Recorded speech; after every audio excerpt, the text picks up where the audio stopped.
Chapter 6. We again failed to find work the next day, and it was 3 weeks before the luck changed. My 200 francs saved me from trouble about the rent, but everything else went as badly as possible. Day after day Boris and I went up and down Paris, drifting at 2 miles an hour through the crowds, bored and hungry, and finding nothing. One day, I remember, we crossed the Seine 11 times. We loitered for hours outside service doorways, and when the manager came out we would go up to him ingratiatingly, cap in hand. We always got the same answer: they did not want a lame man, nor a man without experience. Once we were very nearly engaged. While we spoke to the manager, Boris stood straight upright, not supporting himself with his stick, and the manager did not see that he was lame. "Ice," he said, "we want 2 men in the cellars. Perhaps you would do. Come inside." Then Boris moved. The game was up. "Ah," said the manager, "you limp. Malheureusement, we enrolled our names at agencies and answered advertisements, but walking everywhere made us slow, and we seemed to miss every job by half an hour. Once we very nearly got a job swabbing out railway trucks, but at the last moment they rejected us in favor of Frenchmen. Once we answered an advertisement calling for hands at a circus. You had to shift benches and clean up litter, and, during the performance, stand on 2 tubs and let a lion jump through your legs. When we got to the place, an hour before the time named, we found a queue of 50 men already waiting. There is some attraction in lions, evidently. Once an agency to which I had applied months earlier sent me a petit bleu, telling me of an Italian gentleman who wanted English lessons. The petit bleu said, "Come at once," and promised 20 francs an hour. Boris and I were in despair. Here was a splendid chance, and I could not take it, for it was impossible to go to the agency with my coat out at the elbow. Then it occurred to us that I could wear Boris's coat. It did not match my trousers, but the trousers were gray and might pass for flannel at a short distance. The coat was so much too big for me that I had to wear it unbuttoned and keep one hand in my pocket. I hurried out and wasted 75 centimes on a bus fare to get to the agency. When I got there I found that the Italian had changed his mind and left Paris. Once Boris suggested that I should go to Les Halles and try for a job as a porter. I arrived at 4:30 in the morning, when the work was getting into its swing. Seeing a short, fat man in a bowler hat directing some porters, I went up to him and asked for work. Before answering, he seized my right hand and felt the palm. "You are strong, eh?" he said. "Very strong," I said untruly. "Bayan, let me see you lift that crate." It was a huge wicker basket full of potatoes. I took hold of it and found that, so far from lifting it, I could not even move it. The man in the bowler hat watched me, then shrugged his shoulders and turned away. I made off. When I had gone some distance, I looked back and saw 4 men lifting the basket onto a cart. It weighed 300 weight, possibly. The man had seen that I was no use, and taken this way of getting rid of me. Sometimes in his hopeful moments Boris spent 50 centimes on a stamp and wrote to one of his ex-mistresses asking for money. Only one of them ever replied. It was a woman who, besides having been his mistress, owed him 200 francs. When Boris saw the letter waiting and recognized the handwriting, he was wild with hope. We seized the letter and rushed up to Boris's room to read it, like a child with stolen sweets. Boris read the letter, then handed it silently to me. It ran, "My little cherished wolf, with what delight did I open thy charming letter, reminding me of the days of our perfect love and of the so dear kisses which I have received from thy lips. Such memories linger forever in the heart, like the perfume of a flower that is dead. As to thy request for 200 francs, alas, it is impossible. Thou dost not know, my dear one, how I am desolated to hear of thy embarrassments. But what wouldst thou?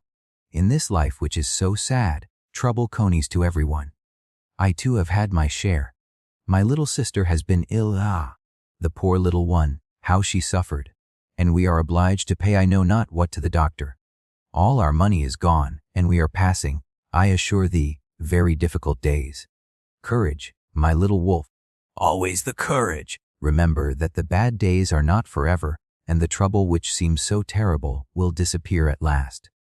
Rest assured, my dear one, that I will remember thee always, and receive the most sincere embraces of her, who has never ceased to love thee.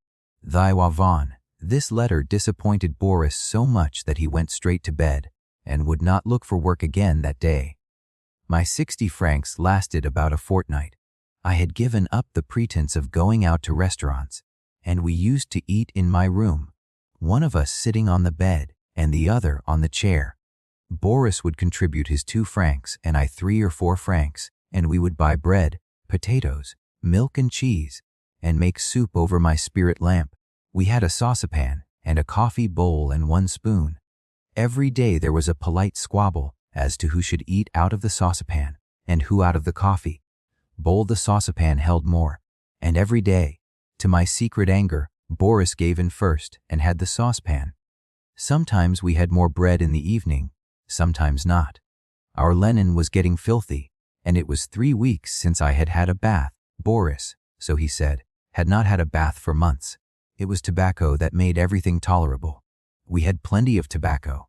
For some time before Boris had met a soldier, the soldiers are given their tobacco free, and bought 20 or 30 packets at 50 centimes each. All this was far worse for Boris than for me. The walking and sleeping on the floor kept his leg and back in constant pain, and with his vast Russian appetite, he suffered torments of hunger.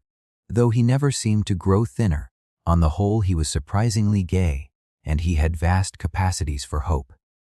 He used to say seriously that he had a patron saint who watched over him, and when things were very bad he would search the gutter for money, saying that the saint often dropped a 2-franc piece there. One day we were waiting in the Rue Royale. There was a Russian restaurant nearby, and we were going to ask for a job there. Suddenly, Boris made up his mind to go into the Madeleine and bum a 50-centime candle to his patron saint. Then, coming out, he said that he would be on the safe side and solemnly put a match to a 50-centime stamp as a sacrifice to the immortal gods.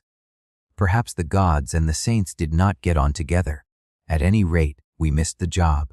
On some mornings Boris collapsed in the most utter despair. He would lie in bed almost weeping, cursing the Jew with whom he lived. Of late the Jew had become restive about paying the daily 2 francs, and, what was worse, had begun putting on intolerable airs of patronage. Boris said that I, as an Englishman, could not conceive what torture it was to a Russian of family to be at the mercy of a Jew. A Jew, mon ami, a veritable Jew, and he hasn't even the decency to be ashamed of it. To think that I, a captain in the Russian army, have I ever told you, mon ami, that I was a captain in the 2nd Siberian Rifles? Yes, a captain, and my father was a colonel. And here I am, eating the bread of a Jew. A Jew, he will tell you what Jews are like. Once, in the early months of the war, we were on the march, and we had halted at a village for the night. A horrible old Jew, with a red beard like Judas Iscariot, came sneaking up to my billet. I asked him what he wanted.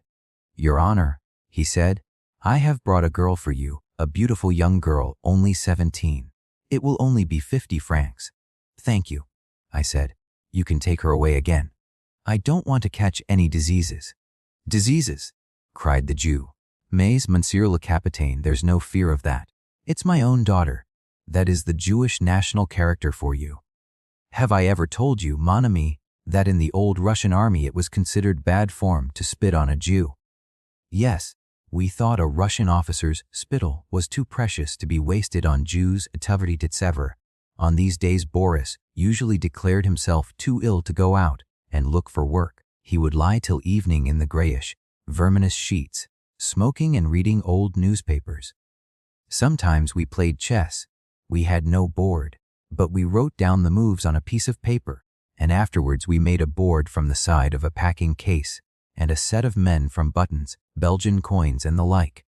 Boris, like many Russians, had a passion for chess.